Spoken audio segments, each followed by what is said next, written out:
बोलिए गणेश जी महाराज की जय। बोलिए चौथ माता की जय। वीडियो में हम बात करेंगे चौथ व्रत के ऊजमन उद्यापन के बारे में। वैसे तो साल में हिंदू पंचांग के अनुसार 12 मास होते हैं और 12 ही संकट चौथ के व्रत होते हैं। फिर ये 14 चौथ और उसके ऊजमन कैसे, तो आइए हम जाने इस वीडियो में कि कैसे हुए 14 चौथ के ऊजमन। आपको गणेश चौथ, संकट चौथ या संकेष्ठी चौथ के ऊजमन की संपूर्ण जानकारी, सामग्री, परोसे, विधि सब इस वीडियो में डिटेल से बताए जाएंगे और इस वीडियो के अंत में आपको बोनस टिप्स भी दिए जाएंगे जिससे कि आपको यह सारे ऊजमन करने में बहुत ही आसानी होगी और बहुत ही लाभ मिलेगा और आपको बजट फ्रेंडली तरीके से आपको यह ऊजमन कैसे करें वह भी समझाया जाएगा। तो आइए हम सबसे पहले यह जानते हैं कि हमें यह ऊजमन क्यों करना चाहिए। शिव पुराण के अनुसार महागणपते पूजा चतुर्थया कृष्ण पक्षे पक्ष पाप क्षयकरी पक्ष भोग फलप्रदा, अर्थात प्रत्येक मास के कृष्ण पक्ष की चतुर्थी तिथि को की हुई महागणपति की पूजा एक पक्ष के पापों का नाश करने वाली और एक पक्ष तक उत्तम भोग रूपी फल देने वाली होती है। तो इससे हमें पता चलता है कि हमें गणेश जी की पूजा आराधना, उनके व्रत उपवास करने का कितना बड़ा फल प्राप्त होता है। और जब हम किसी भी व्रत का उद्यापन करते हैं, अर्थात वह व्रत वहाँ संपूर्ण होता है, कंप्लीट होता है, उसका समापन होता है, तब हमें उस चीज़ का पूर्ण लाभ मिलता है। जैसे हम सभी चौथ का व्रत करते हैं, उसी प्रकार हर हिंदू मास में संकट चौथ का व्रत आता है। यह व्रत हिंदू पंचांग के अनुसार हर माह की कृष्ण पक्ष की चतुर्थी तिथि को आता है। कभी कभी ये व्रत तीज में भी होता है, तो इसको हमें अपने हिंदू कैलेंडर के अनुसार देखकर ही यह व्रत रखना चाहिए। इस दिन पूजा पाठ, व्रत, दान करने से आपको सभी प्रकार के सुखों की प्राप्ति होती है। अमर सुहाग, पुत्र प्राप्ति, संतान सुख, कमाई में वृद्धि, घर में बरकत, सुख, शांति, समृद्धि की प्राप्ति होती है। अच्छे भाव और मन से यह ऊजमन करने पर मनोवांछित फल की प्राप्ति होती है। जो बांटते हैं वही मिलता है। यह बात तो सभी जानते हैं कि हम जो बोएंगे वही हम काटेंगे। अगर हम बबूल के पेड़ बोएंगे तो हमें बबूल का ही वृक्ष मिलेगा और आम के बीज बोएंगे तो आम का ही फल मिलेगा। तो इसलिए खुशियाँ बांटें, दुख नहीं। दान करेंगे तो सम्मान मिलेगा। पूजा पाठ, दान, पुण्य, व्रत, त्योहार करने की ज़्यादा से ज़्यादा कोशिश करें ताकि मन में, तन में, शरीर में हर समय आपको स्फूर्ति और सकारात्मकता, पॉजिटिविटी का एहसास हो। चौथ और माई चौथ तो सारी विवाहित स्त्री करती ही हैं, पर जो 14 चौथ करते हैं, उसे उद्यापन करते हैं, उन पर गणेश जी और चौथ माता सारे देवी देवताओं सहित विशेष कृपा करते हैं। उन पर कभी किसी प्रकार का विघ्न नहीं आता। तो आइए अब जानते हैं हम कि कैसे शुरू करें हम 14 चौथ का ऊजमन। मैं आप सभी से रिक्वेस्ट करूंगी कि अगर आपको वीडियो पसंद आ रही है तो प्लीज़ इसे लाइक, शेयर, सब्सक्राइब करें और पूरी इन्फॉर्मेशन एंड तक इस वीडियो के समझें और तभी इस व्रत के उद्यापन को शुरुआत करें। तो सबसे पहले तो आप यह देख लें कि आपकी शादी के बाद आपको जो भी ऊजमन करने थे शादी के नाम से, वह ऊजमन तो हो गए हैं। जैसे करवा चौथ का ऊजमन लड़की करती है शादी के पहले साल, शादी होने के नाम का हमारे यहाँ होता है, तो मैंने भी किया था। सबसे पहले आप देख लें कि आपने वह चौथ का ऊजमन कर लिया हो। अगर पुत्र हो चुका है तो आपने माई चौथ का उद्यापन कर लिया हो पुत्र होने के नाम का। उसके बाद ही आप अपने चौथ के ऊजमन शुरू करें विधिवत। तो अब इसको शुरू करने के लिए क्या ऐसा खास है जिसके लिए मैं आपको कह रही हूँ कि इसको पूरा समझकर शुरू करें। शुरू करने के लिए सबसे पहले आपको करना होता है करवा चौथ का ऊजमन। ठीक है, शादी का ऊजमन अलग और उसके बाद में अब करवा चौथ का दूसरा ऊजमन अलग से। ये ऊजमन है 14 चौथ ऊजमनाएं शुरू करने के नाम का। अब करवा चौथ सबसे बड़ी चौथ है, क्योंकि हम ये हमारे अमर सुहाग के लिए करते हैं, पति की लंबी आयु के लिए करते हैं। तो करवा चौथ का ऊजमन सबसे बड़ा है, तो ये पहले नंबर पे करेंगे हम। उसके बाद हम करेंगे माई चौथ का ऊजमन। बीच में हम कोई भी और उद्यापन ऊजमन नहीं कर सकते जब तक हमारा करवा चौथ दूसरा माई चौथ का ऊजमन नहीं हो जाता, क्योंकि माई चौथ का उद्यापन हम हमारी संतान के लिए करते हैं। जब ये दोनों ऊजमन हो गए, उसके बाद आप लगातार सारी चौथ हर महीने कर सकते हैं। पर ध्यान रखें, पहली करवा चौथ, दूसरी माई चौथ, और उसके बाद आप लगातार हर महीने की सारी चौथ कर सकते हैं। जैसे कार्तिक मास में करवा चौथ हुई और माघ मास में तिलकुट का व्रत हुआ, हमारा माई चौथ का उद्यापन हुआ। उसके बाद आप फागुन, चैत, वैसाख, जेठ, आषाढ़, सावन, भादो, अश्विन, माघ शीश और पौष मास की चतुर्थी तिथि को उद्यापन कर सकते हैं। अब वो दोनों ऊजमन आपके हो गए, तो अब आप जब चाहें इनमें से किसी भी मास का ऊजमन कर सकते हैं। आने जाने की सुविधा और कोई पीरियड्स की सावधानी को ध्यान में रखते हुए महीनों की चौथ के बाद में बात करते हैं भदे महीने की चौथ के बारे में। ये है हमारी 13th यानी 13वीं चौथ का ऊजमन। अब भदे महीने की चौथ आपकी करवा चौथ और माई चौथ करने के बाद में जब भी पड़ रही है, हो सकता है तीसरे ही महीने आपकी आ जाए, तो आप भदे महीने की चौथ कर लें। तो आप करवा चौथ और माई चौथ तो अपनी शुरू में ही करके रख लें, ताकि उसके बाद जब भी आपकी भदे महीने की चौथ आए आप उसे कर सकें, क्योंकि ये 3 साल में एक बार आती है। वरना इसकी वजह से आपको कभी कभी बहुत लंबा रुकना पड़ जाता है, क्योंकि एक बार टलना कुछ शुरू हो जाता है तो वो टलता ही जाता है। अच्छे काम हमें लग के कर लेने चाहिए, बुरा काम तो खुद ही खुद को करवा लेता है। तो इसलिए कोशिश करें कि भदे महीने की चौथ अगर पहले आ रही है तो आप करवा चौथ और माई चौथ होते ही भदे महीने की चौथ जब भी आपकी पड़े वो ज़रूर सबसे पहले कर लें, क्योंकि बाकी चौथ तो हर साल आएगी ही आएगी। ठीक है, तो उसके बाद अब आपकी 13 चौथ हो गई। अब आपको 13 चौथ के बाद में अब आप जानना चाहेंगे कि 14वीं चौथ कौन सी है। तो 12 महीने एक बधा महीना, और अब आई आपकी लास्ट चौथ, यानी कि इससे आपकी 14 चौथ कंप्लीट होंगी। इसका ऊजमन करने से ही यह माना जाएगा कि आपने गणेश चौथ के सारे व्रत चतुर्थी के उद्यापन कर दिए। तो ये होता है हमारी गणेश चतुर्थी को, लगभग सितंबर में पड़ता है ये हर साल। भादो की शुक्ल पक्ष की चतुर्थी तिथि को, जिस दिन गणेश जी को हम स्थापित करते हैं, गणेश चतुर्थी मनाते हैं, उस दिन हमारा गणेश चौथ संकट चौथ का लास्ट उद्यापन होता है। ठीक है, तो अब हमने शुरू की कार्तिक मास में, और फिर हमने की माई चौथ की यानी कि माघ मास में, और उसके बाद में आप लग के सारे महीनों की कर ली, बीच में जब भी भदा महीना आया वो कर ली, और लास्ट में हमने समापन किया इसका भादों की गणेश चौथ को। अब बाकी चौथ में एक फ़र्क है, इस बात का आप खास ख्याल रखें कि सारी 13 चौथ जो हम करते हैं वो हम करते हैं कृष्ण पक्ष की चतुर्थी तिथि को, और जो लास्ट हमारी है गणेश चतुर्थी वो होगी शुक्ल पक्ष की चतुर्थी तिथि को।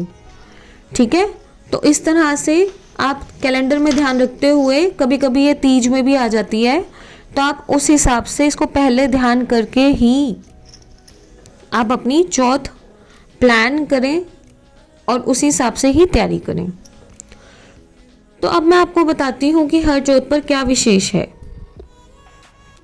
और क्या बजट के हिसाब से करें, कैसे उद्यापन करें। अब मैं आपको एक एक चीज़ करके सब बताऊंगी। तो करवा चौथ की जो शादी के बाद उजमन होता है, उसके लिए मैंने आपके लिए स्पेशल एक अलग से वीडियो बनाई है, डिस्क्रिप्शन में मैं आपको उसका लिंक दे दूंगी। आप पूरा डिटेल में उसको समझें, शादी के बाद भी, और जो हम पहली बार उसका उजमन शुरू करते हैं 14 चौथ का, दोनों में सेम ही तरह से उजमन होता है। तो आप वो वीडियो देखेंगे तो आपको डिटेल में सारी इन्फॉर्मेशन मिल जाएगी। तो वो ज़रूर देखें। बाकी मेरी शादी के दूसरे ही साल मैंने अपनी चौथ के उज्जमन शुरू कर दिए थे, तो उस समय मैं प्रेग्नेंट थी। तो मैं आपको बता दूं कि प्रेगनेंसी के समय में भी हम अपनी चौथ के उज्जमन कर सकते हैं, ऐसा अलाउड है, बल्कि ये तो और अच्छा फल देने वाला है। पर हाँ, आप ध्यान रखें कि आपकी डॉक्टर और आपकी सेहत आपको ये अलाउ करें। अब मैं आपको ना एक बार कॉमन सामान बता देती हूँ सारा, फिर मैं आपको हर मास का खास अलग से बताऊंगी। जो आपको हर उज्जमन में लगेगा ही लगेगा वो कॉमन मैं आपको बता रही हूँ।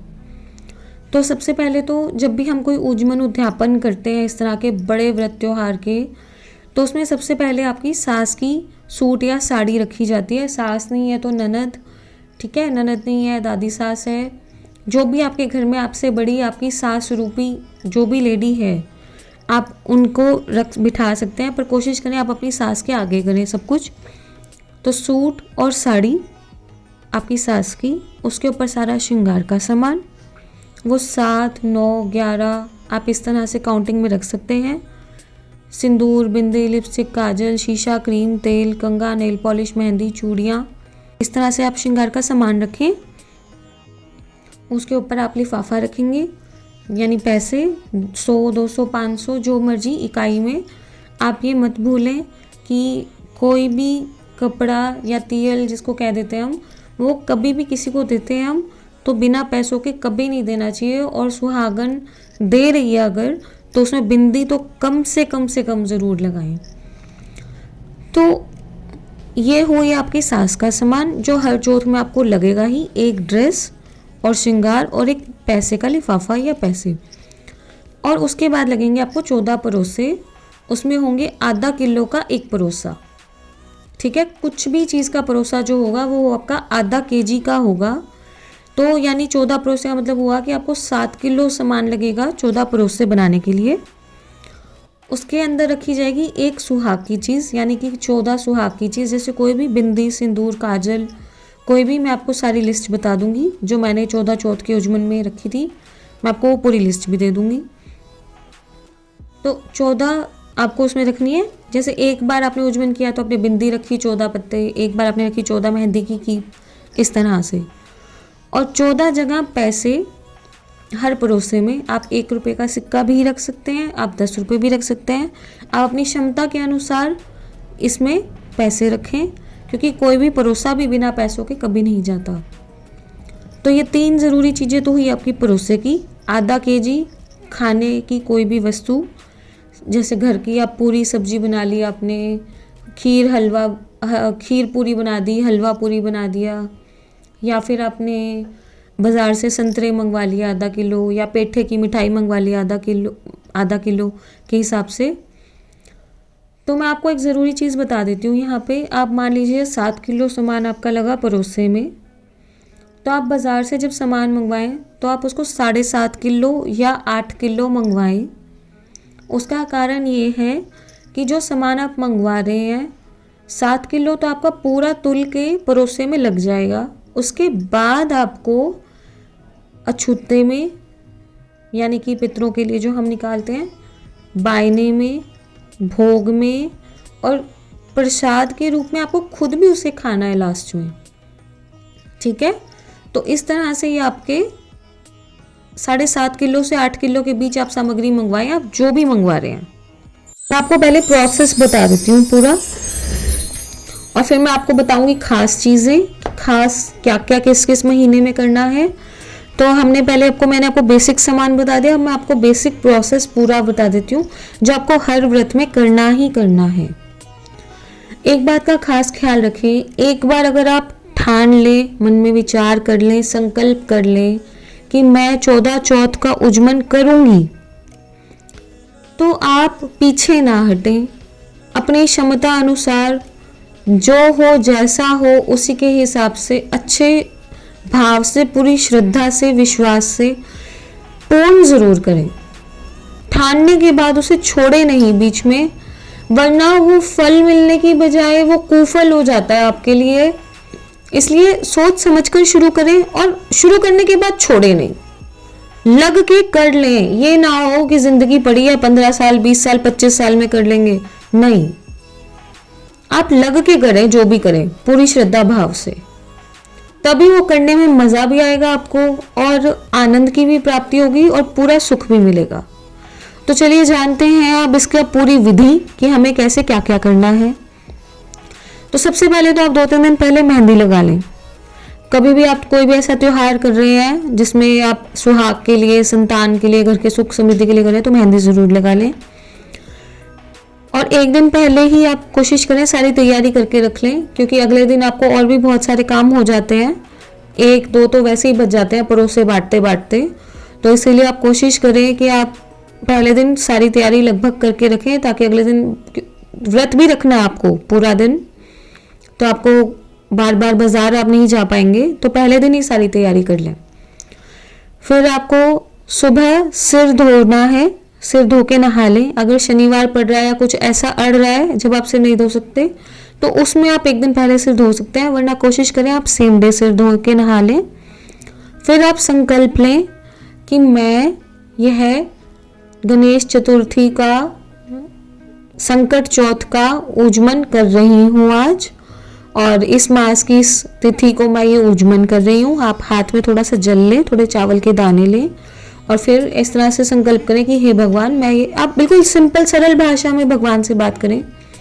कोई ज़्यादा हाई फाई बातों में जाने की ज़रूरत नहीं है, आपको पंडित बनने की भी ज़रूरत नहीं है। बिल्कुल सिंपल अपने भगवान को याद करें, गणेश जी को याद करें, चौथ माता को याद करें, अपने इष्ट देव को याद करें और कहें कि मैं ये आज संकल्प कर रही हूँ कि मैं ऐसे ऐसे ऊजमन करने जा रही हूँ चतुर्थी तिथि का, और मेरा आप ये व्रत का ऊजमन स्वीकार करें और मुझे शक्ति दें कि मैं इस ऊजमन को पूरा कर सकूं, और वो जल धरती पर छोड़ दें। इस तरह से आपका ये संकल्प हो जाएगा। उसके बाद अगर आप सरगी लेने का आपके घर में रिवाज है सुबह 4 बजे 5 बजे, तो आप सरगी ले सकते हैं। मैंने सिर्फ करवा चौथ पे ली थी, वरना मैंने कभी सरगी नहीं ली। आपकी इच्छा है। हाँ, अगर आप प्रेग्नेंट है तो सरगी ज़रूर ले लें, उससे काफ़ी हिम्मत मिलती है पूरा व्रत करने के लिए। तो आप सरगी, अगर आपके घर में जैसी रिवाज है, आप सरगी अपनी इच्छा अनुसार ले सकते हैं। फिर आप अपनी रोज की पूजा कर लें, तुलसी जी को जल चढ़ाएं, सूर्य देव को जल चढ़ाएं। उसके बाद आप अपने 14 परोसे की तैयारी कर लें।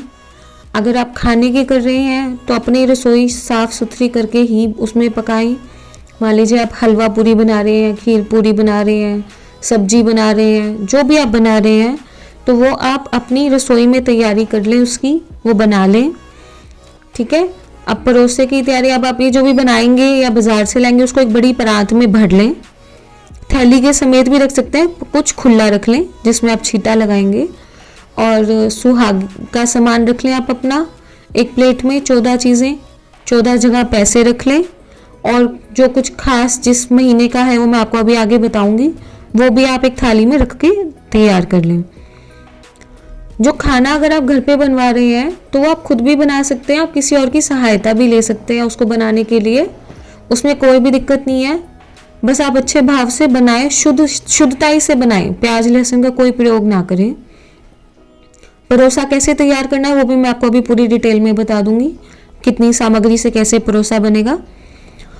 तो अब आप अपनी सासू जी की साड़ी के ऊपर श्रृंगार का सामान लगाकर, चूड़ियाँ ज़रूर रखें, मेहंदी ज़रूर रखें, काजल, सिंदूर, बिंदी का पत्ता, ये चीज़ें ज़रूर रखें। उसके ऊपर पैसे रखें और उसको भी एक थाली में रख लें। ठीक है। साड़ी या सूट या ड्रेस जो भी आप उन्हें देना चाहते हैं, सब थाली में सजाकर पाटों पर रख लें। अगर इतने पाटड़े या पाटे आपके घर में नहीं है तो आप कोई चादर या कंबल बिछाकर उसको थोड़ी सी ऊंचाई पर रखें, बिल्कुल धरती पर ना रखें, क्योंकि आप ये पूजन में रख रहे हैं सामान। फिर आप एक पाटा लगाकर उस पर गेहूं की कटोरी रखें, रोली चोपड़ा रखें, पानी की लुटिया रखें, किताब, भोग की कटोरी, जो भी चीज़ आप उजमन कर रहे हैं वही चीज़ भोग में रखें। या फिर अगर कुछ ऐसा है जैसे संतरा है, कुछ है, तो आप थोड़ा सा हलवा बना लें भोग के लिए। और गणेश जी को विराजमान कर लीजिए अपने पाटे पे। ठीक है। जैसे हम कथा सुनते हैं, गेहूं की कटोरी, उसमें गुड़ की डली, एक सिक्का, रोली चोपड़े में रोली, चावल, मौली और मिश्री वगैरह, पानी की लुटिया, धागा बांध के रख लें, उसके अंदर थोड़े 4 दाने डाल दीजिए गेहूं के, चावल के। और कहानी की किताब हमारी 12 महीने वाली, उसमें से हम कहानी सुनेंगे। अच्छा, कहानी जो है करवा चौथ पे आप करवा चौथ की सुनिए, माई चौथ पे आप माई चौथ वाली सुनिए, उसके बाद में आप गणेश जी की कहानी ज़रूर सुनिए। और इसके अलावा 2 कहानी और हैं, ठीक है, चौथ माता की, चौथ के उज्जमन करने के लिए 2 कहानी और हैं। अगर आपके पास है तो बहुत अच्छी बात है, वरना मारवाड़ी भाषा में वो कहानी मैं भी रिकॉर्ड कर रही हूँ और वो आपको डिस्क्रिप्शन में उसका लिंक मिल जाएगा। तो बाकी चौथ पे वो कहानी सुने। अछूता जो है पितरों के लिए आप पहले ही निकाल दें, ठीक है। आपका पाटा लग गया, आपके सारे जो सामग्री है परोसे की, सासू माँ की, वो सब आपने रख ली। अब अछूता जो है पितरों का वो आप पहले निकाल दें, यानी जो भी आप लाए हैं उसे एक कटोरी में हाथ जोड़कर पितरों के लिए समर्पित कर दें। और आप अपनी सास, ननद, जिसको भी आप सारा सामान देने वाले हैं, घर की और भी जो बड़ी औरतें हैं, उन्हें साथ बिठाकर कहानी सुने। कहानी पीलिया या चूंदड़ी जो भी आपके पास है वो ओढ़कर सुने और हाथ में दाने ले लें। अब आप करवा चौथ, माई चौथ या जौन सी भी चौथ आप कर रहे हैं उसका कहानी सुने और उसके बाद में थोड़े दाने लुटिया में डाल दें। फिर आप विनायक जी की कहानी सुने, फिर थोड़े दाने लुटिया में डाल दें। इसके बाद जो दाने आपके हाथ में बचे हैं उसमें से आधे दाने आप चांद को अर्घ देने के लिए रख लें और आधे दाने हाथ में रख लें। उसके बाद में जो सामान सारा आपके हाथ के पास रखा है, एक बात ध्यान रखिएगा, जो भी सामान आपके पास है वो अपनी तरफ रख लीजिएगा और उसको छींटा देंगे आप रोली से, चावल से, हाथ जोड़ेंगे, प्रार्थना करेंगे कि आप चौथ का उज्जमन कर रहे हैं आज। उसके बाद अपने पीलिए को पकड़ के दोनों हाथों से और उसके ऊपर हाथ फेरेंगे अच्छे से। हाथ फेर कर आप वो सारा सामग्री एक एक थाल उठाकर अपनी सासू माँ को दे देंगे। एक थाल में परोसे हैं, एक थाल में उन्हीं का सामान है, साड़ी और ड्रेस और उनके पैसे, और एक थाल में आप श्रृंगार का सामान, जैसे भी आपके जितने 2, 3, 4 थाल में आपका सामान आए वो सारी थाल एक एक करके अपने सासू जी को दे देंगे और हर बार उनके पैर छुएंगे। जब भी एक थाल देंगे तब पैर छुएंगे और फिर वो सामान वो अपनी तरफ यानी दूसरी साइड रख लेंगे, ठीक है।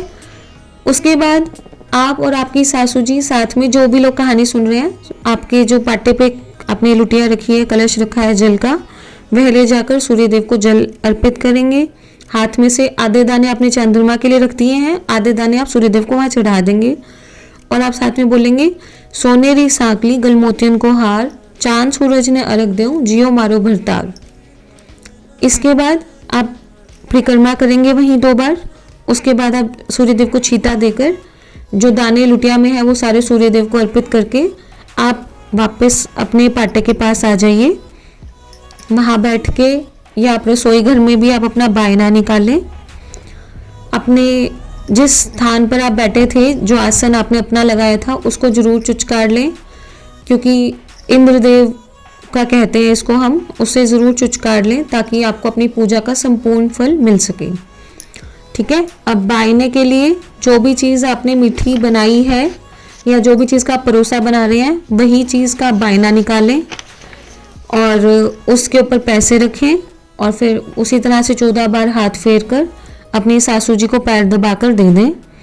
अच्छे से उनका पैर दबाकर उनका आशीर्वाद लें। घर की बाकी सभी बड़ी औरतों का, सभी का, आपके ससुर जी और जेंट्स जो भी घर पे हैं बड़े, सभी का आशीर्वाद लें।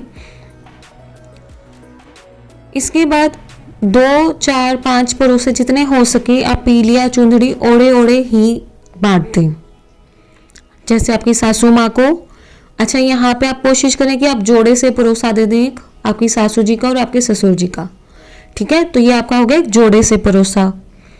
फिर आपकी अगर घर में कोई छोटी ननद है, कुंवारी ननद है छोटी, तो आप उसका परोसा दे दें। आपकी दादी सास है, चाची सास, ताई सास, नंदे हैं घर में, अगर कोई आया हुआ है बड़े आपसे लेडीज़, तो आप उनको पहले ही आप परोसे दे दीजिए और सबका पैर छू के उनका आशीर्वाद लें। उसके बाद आप अपने पितरों का आशीर्वाद लें हाथ जोड़कर, उनके लिए अछूती पैड लगाई रख दें। 21 रुपये, 51 रुपये, जो भी, ये ज़रूर करें। हमें अपने पितरों को ज़रूर प्रसन्न करना चाहिए, क्योंकि वो थे तो हम हैं, हमेशा ये बात याद रखिएगा। उसके बाद आप मंदिर में अपने धोक लगाएं, पीलिया खोल दें धोक लगाने के बाद ही पीलिया या चुंदड़ी उतारें आप अपनी। उसके बाद आप बाकी परोसे अलग अलग जगह बांट सकते हैं। मैं आपको उनमें से कुछ विशेष बता देती हूँ। जैसे कि आप अड़ोस पड़ोस में भी बांट सकते हैं, पर एक परोसा मंदिर में ज़रूर भेजें, पंतानी को ज़रूर दें, छोटी ननद को ज़रूर दें, कोई भी विवाहित स्त्री को आप ये दे सकते हैं और जोड़े से आपके सास ससुर का हो जाएगा। और 1 या 2 परोसे गरीबों में ज़रूर दें।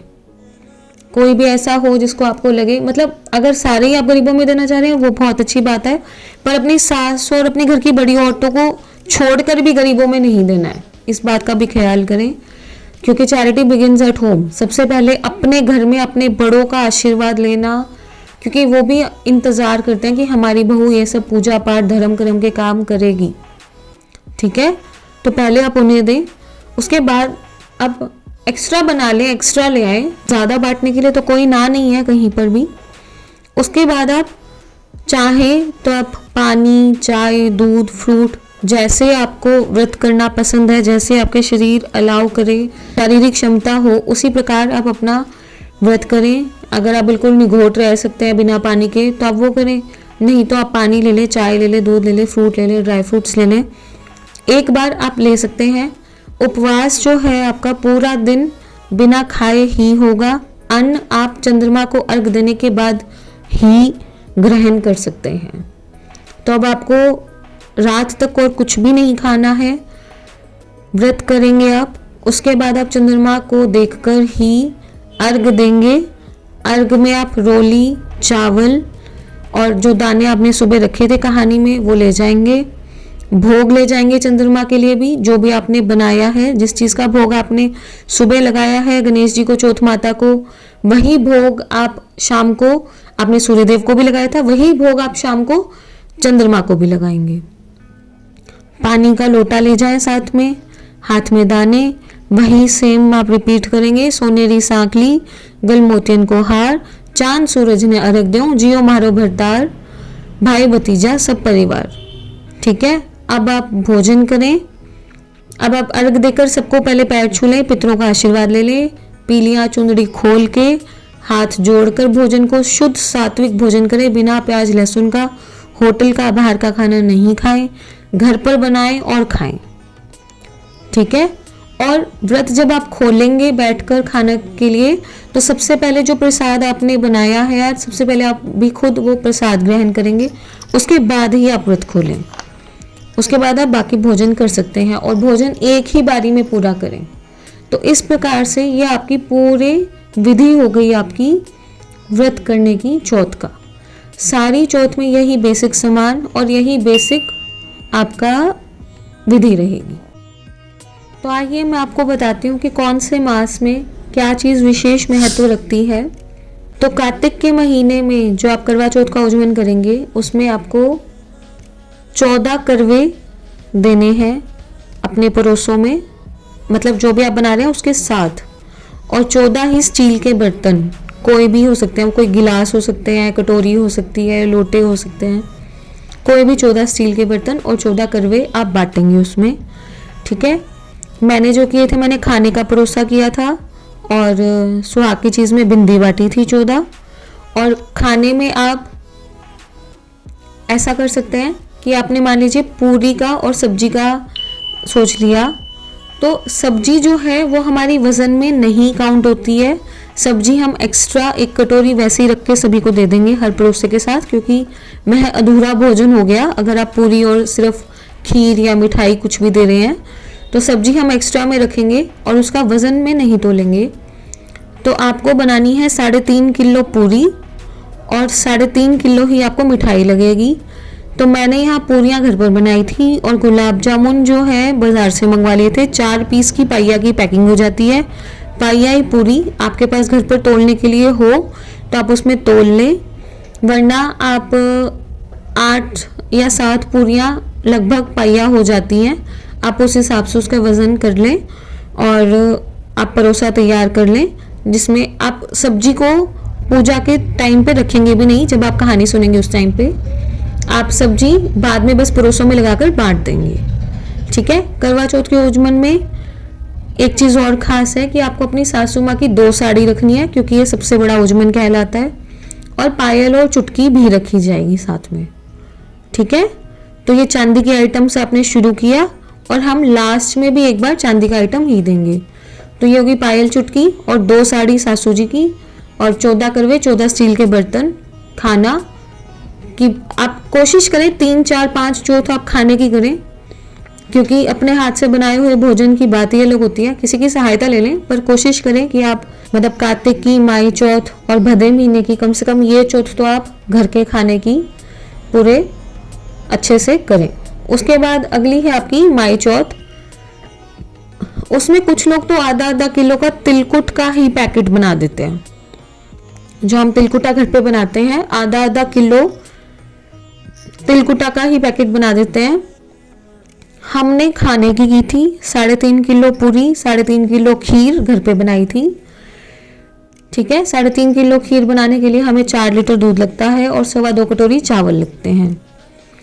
और इसमें हमने तिलकुट के छोटे छोटे पैकेट बना के साथ में रख दिए थे। तो तिलकुट के पैकेट रखना भी बहुत ज़रूरी है, अदरवाइज आपकी तिलकुट चौथ पूरी नहीं होती है। माई चौथ में तिलकुट 14 परोसों में रखना बहुत ज़रूरी है।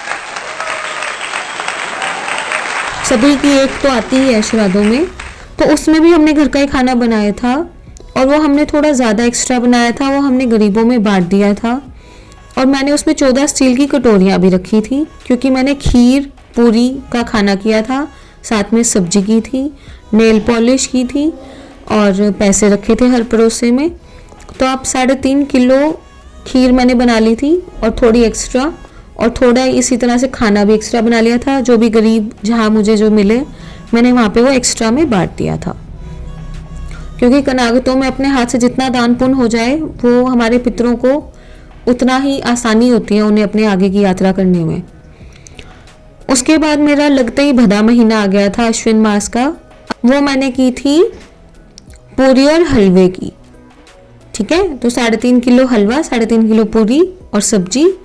और इसमें जब मैंने कहानी सुनी थी, अच्छा श्राद्धों में, भदे महीने में या किसी भी उजमन में अछूता निकालना ना भूले, अछूता ज़रूर निकाल दे अपने पितरों के लिए। तो इसमें मैंने ना 2 कहानी सुनी थी, मतलब भदे महीने में, क्योंकि ये बढ़ा हुआ मास था तो इसलिए मैंने कहानी भी बढ़ाकर सुनी थी। तो 3 तो सुनते नहीं है, तो मैंने 2 चौथ माता की कहानी सुन ली थी, तो फिर मैंने 2 ही बिंदायक जी की कहानी सुनी। तो इस तरह से मैंने कहानी 4 सुनी थी इसमें। उसके बाद फागुन मास, उसमें मैंने संतरे दिए थे, क्योंकि रसीला फल है और होली का त्यौहार आता है इसी महीने में। और ये अच्छा देखिए, मैं आपको एक कमाल की बात बताती हूँ। मैं वर्किंग हूँ खुद, और जॉब के साथ मैंने ये सारा अपनी शादी के 3 साल 4 साल के अंदर अंदर कंप्लीट कर लिया। ठीक है, तो आपका मन होना चाहिए। मतलब मेरी पोस्टिंग्स, मेरी जॉब जो है वो ट्रैवलिंग भी है बहुत ज़्यादा, मैं घूमती भी हूँ बहुत ज़्यादा इस जॉब की वजह से। तो करने का मन होना चाहिए, इंसान का इच्छा होनी चाहिए कि मुझे करना है।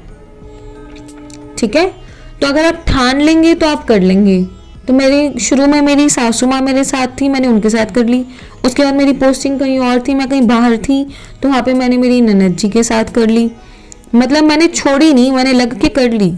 ये जो संतरे की मैंने की, ये मैंने मेरी ननद के यहाँ कर ली। फिर मैंने पेठा मिठाई की तो वो भी मैंने मेरी ननद के यहाँ कर ली। उसमें मैंने आधा आधा किलो पेठा दिया था, और मैं आपको ये लिस्ट पूरी लिखवा दूंगी।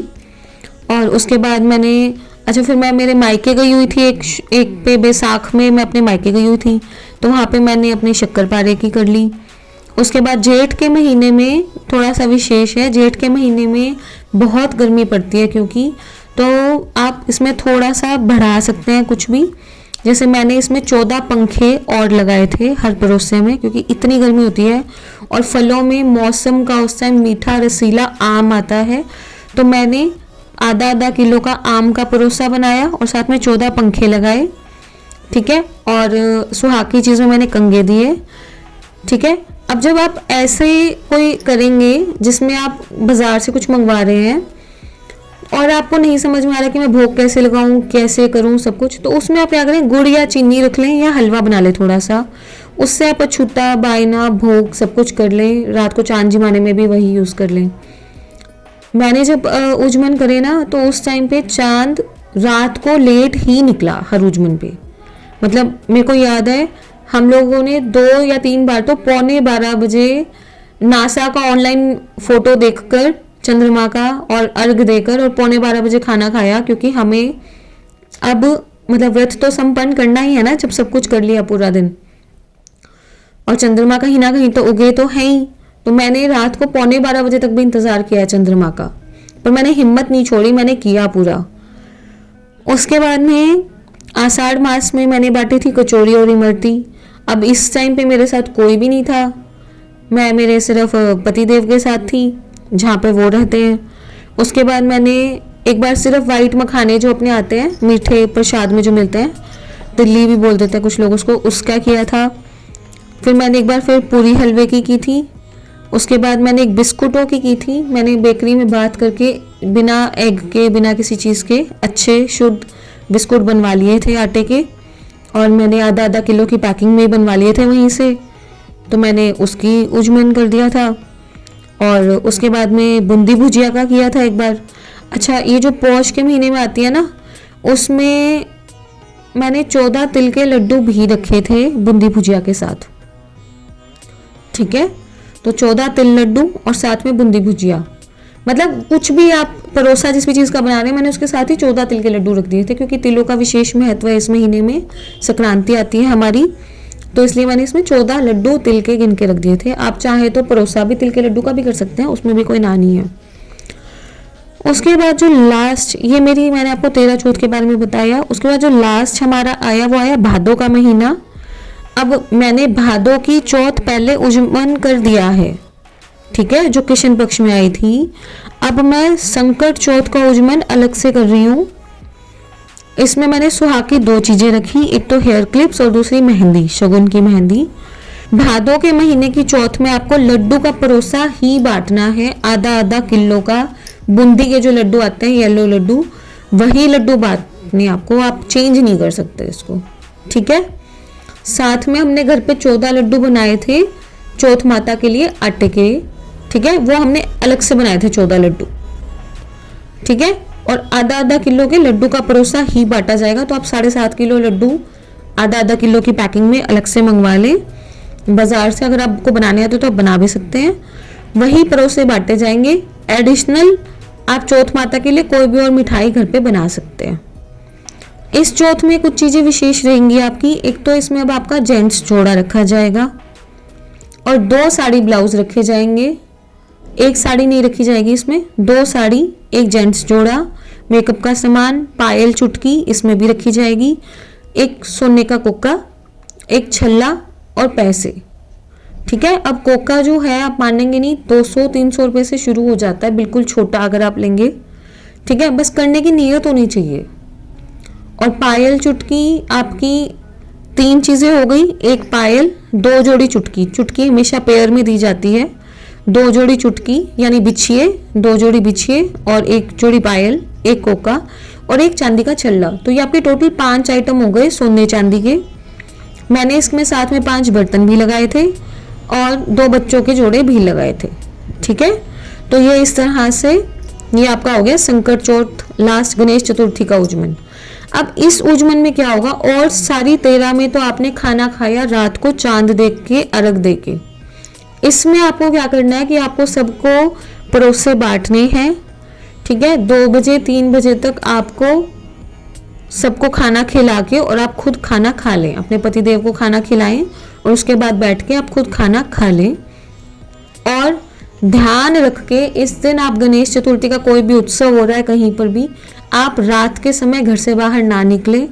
आपको इस दिन चांद नहीं देखना है। जो आपकी गणेश चतुर्थी के दिन 14 नंबर, जो लास्ट आपका 14 नंबर की चौथ का उजमन आप करेंगे, उस दिन आपको चांद नहीं देखना है। उस दिन का चांद देखने से चोरी सिर लगती है, ऐसा श्राप गणेश जी ने ही चंद्रमा को दिया था।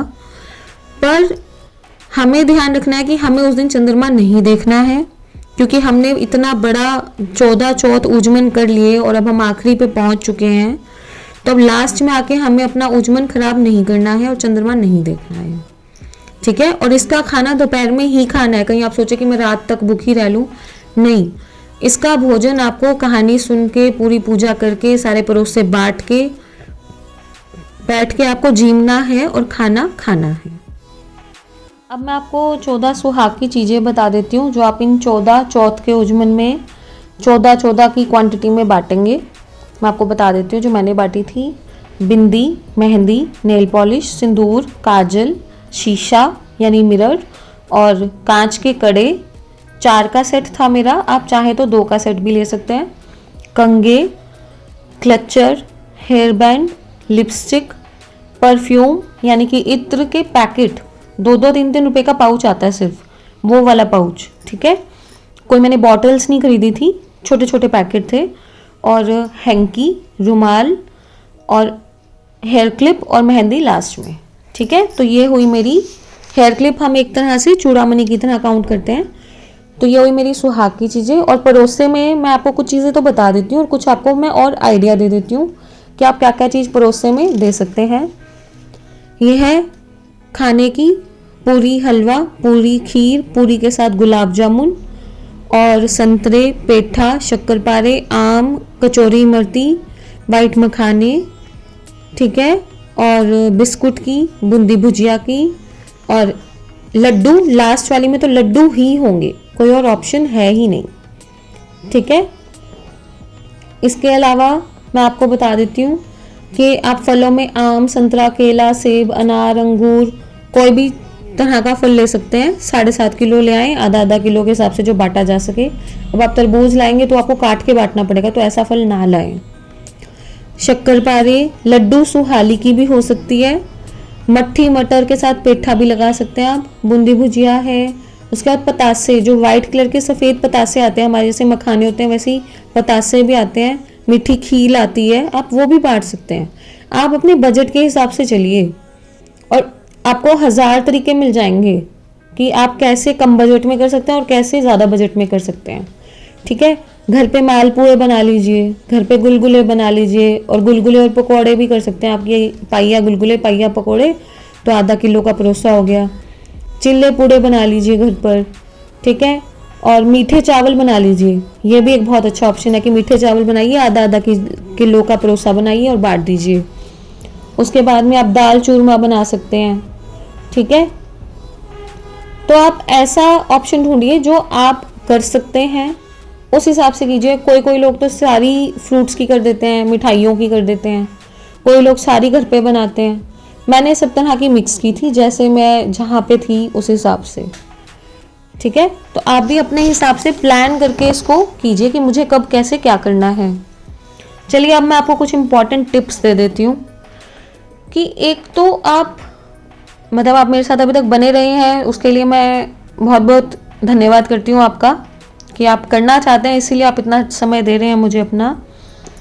तो आप सबसे पहले तो लिस्ट बनाएं डेट वाइज, आप एडवांस पूरी तैयारी करें कि कब कब कौन कौन सी चौथ आ रही है। अगर आप लोगों की करवा चौथ और माई चौथ हो चुकी है तो अब आप उसके बाद पूरे साल की डेट लिख के रख लें, ठीक है। और नोट करें कि आप कौन कौन सी कर सकते हैं और हो जाएंगी, क्योंकि कभी पीरियड जड़ गए, कभी कुछ हो गया, कभी कहीं जाना आना पड़ गया, तो उस हिसाब से आप एडवांस प्लानिंग करके चलें कि भैया मुझे ये चौथ इस दिन करनी है और इस तरह से करनी है, तो हम ये अपना प्लान प्रोग्राम घूमने जाने का कहीं का आगे पीछे कर लें, ठीक है। तो इस तरह से एक तो नंबर 1 तो ये हो गया कि आप लिस्ट बनाएं प्रॉपर। दूसरा मैं आपको आइडिया दूंगी कि आप अपने बजट के हिसाब से ही चलें। कोई भी काम ऐसा ना करें जिसमें घर में झगड़ा हो, ठीक है। बिल्कुल मन प्रसन्न करके ही जो काम हो वही काम लगता है, वही काम फलता है। तो आपको ड्रेस भी, पैसे भी उसी हिसाब से रखने हैं जो आपका बजट अलाउ करता है। सामने वाले को कैसा चाहिए आप वो कभी पूर्ति नहीं कर सकते, तो इसलिए आप जो आपकी क्षमता है वैसा करें। हाँ, ये ना हो कि आप खुद पहने लाख का और रखने की बारी आए तो रखें 200 का, तो ऐसा काम मत कीजिए। पर हाँ, बीच बिचाले का काम कीजिए जो बहुत आपकी जेब पर भारी भी ना हो और देखने वाले के लिए बिल्कुल हल्का भी ना हो, ठीक है। अब मैं आपको एक और टिप देना चाहूँगी यहाँ पे कि आप सारा जो आपका सामान है ना श्रृंगार का, खासकर जो हम 14 चीज़ें बांटेंगे, साड़ी के ऊपर, ड्रेस के ऊपर भी हम ज़रूर रखेंगे।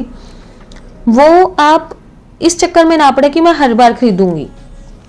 आप एक अपने शहर की थोक की दुकान ढूंढिए, ठीक है, जो आप होलसेलर कहते हैं जिसको, आप होलसेल की दुकान ढूंढिए कॉस्मेटिक्स की, जहाँ पे मेकअप का सारा सामान थोक में मिलता है। आप विश्वास नहीं करेंगे, इसमें इतना ज़्यादा मार्जिन है, इतना ज़्यादा मार्जिन है कि आपको इतना सस्ता पड़ेगा ना, आप सोच भी नहीं सकते। मैं इकट्ठे डब्बे के डब्बे ले आई थी हर चीज़ के, क्योंकि मान लीजिए आपने 14 बार उजमन करना है तो हर साड़ी के ऊपर आप सिंदूर लगाएंगे ही, और 14 सिंदूर आपको उसमें लगेंगे, तो 14 और 14 28 पीस आपको चाहिए, ठीक है। और 12-12 पीस की पैकिंग आती है या ज़्यादा की भी आ रही है मान लीजिए, तो वो आपके कहीं और पूजा पाठ में और में यूज़ हो जाएंगे। तो मैं तो इकट्ठे डब्बे ले आई थी और इतना सस्ता पड़ा था ना मुझे, मतलब आप वैसे ही एक सिंदूर खरीदने जाएंगे ठीक ठाक सा नॉर्मल क्वालिटी का तो 30, 40, 50 रुपए का सिंदूर आता है। कोई ज़रूरत नहीं है लैक्मे का सिंदूर देने की, कोई बहुत कॉस्टली चीज़ें रखने की। श्रृंगार श्रृंगार होता है, सिंदूर सिंदूर होता है। आप चाहे तो आप, अगर आप खुद पाउडर वाला सिंदूर लगाते हैं तो आप पाउडर वाला सिंदूर बांटिए, ठीक है। सुहाग का सामान सुहाग का होता है, कोई यूज़ करेगा तो ठीक है, नहीं करेगा तो वो किसी देवी देवता को चढ़ा देगा। कभी हम पार्वती माता को भी तो ड्रेस में चढ़ाते हैं ना, हम मंदिर में देते हैं। कोई भी औरत कभी भी सुहाग का सामान व्यर्थ नहीं करती है, वो संभाल के रखती है। पूजा पाठ में कहीं और वो अपने हिसाब से बरत लेगी, आपको अपने बजट के हिसाब से ही सामान देना है। तो आप होलसेल की दुकान पर जाएं, एक साथ लिस्ट बना के, मैंने आपको लिस्ट पूरी बता दी है, और एक ही बारी में पूरा सामान ले आएं। आप मानेंगे नहीं, आप मुझे कमेंट करके बताइएगा कि आपको कितना सस्ता पड़ा और कितना मज़ा आया परचेज करके एक साथ सारा सामान, ठीक है। मतलब चूड़ियाँ, कड़े, कांच के कड़े, काजल। मैं आपको एक राय दूंगी कि आप हर बार जब भी मायके जाते हैं तो आप सारी की सारी ड्रेस खुद के पहनने के लिए मत लाएं, ठीक है। कुछ ड्रेसेस आप नॉर्मल लेके आएँ जो आप पूजा पाठ के हिसाब से ही लाएं। कोई भी ड्रेस कहीं से भी गिफ्ट में मिली है तो उसे पहनने से पहले, यूज़ करने से पहले 4 बार सोचें कि क्या सच में मुझे इसकी ज़रूरत है। देने लेने के हिसाब से भी, बरतने के लिए भी कपड़ा चाहिए तो ज़रूर उसे परचेज करें। जो आपके लिए उपयोगी नहीं है किसी और के लिए बहुत ज़रूरी हो सकता है। अपनी सासू माँ से बात करें, अपनी ननद से बात करें, जिसे भी आपको ये ड्रेस देनी है, कि आप वो पहनने के हिसाब से दे रहे हैं या बरतने के हिसाब से दे रहे हैं। क्योंकि हर तरह का कपड़ा हर लेडी को, हर सुहागन स्त्री को चाहिए, कभी पूजा पाठ में, कभी दान दक्षिणा में, कभी पंडितानी को देने के लिए, कभी खुद को बरतने के लिए, कभी खुद को पहनने के लिए। तो हमेशा थोड़ा सा ख्याल रखें कि आप क्या ला रहे हैं और आप कितनी चीज़ें खुद के उपयोग में डाल रहे हैं।